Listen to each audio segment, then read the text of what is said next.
প্রথমে রুই মাছ ভালো করে গরম তেলে ভাজা করে নিব। তারপরে কড়াইয়ে পেঁয়াজ রসুন দিয়ে ভালো করে ভাজা করে নিয়ে রসুন বাটা, আদা বাটা, জিরা গুঁড়া, হলুদ, লবণ, তারপরে কাঁচামরিচ কুচি দিয়ে ভালো করে মশলাটা কষিয়ে নিব। তারপরে সামান্য একটু পানি দিয়ে মশলাটা আরও একটু কষিয়ে নিয়ে পটল এবং আলু দিয়ে দিব।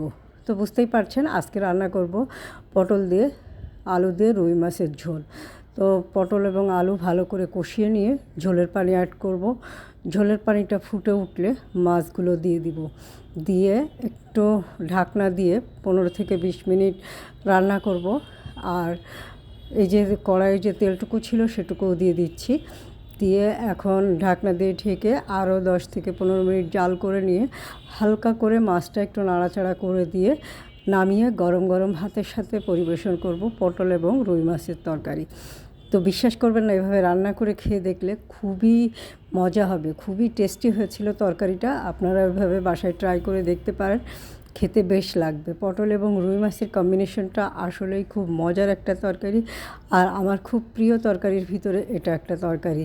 তো কে কে পছন্দ করেন পটল রুই মাছের তরকারি কমেন্ট করে জানাবেন। যারা কখনো এভাবে খাননি একবার হলেও খাবেন। তো আল্লাহ হাফেজ।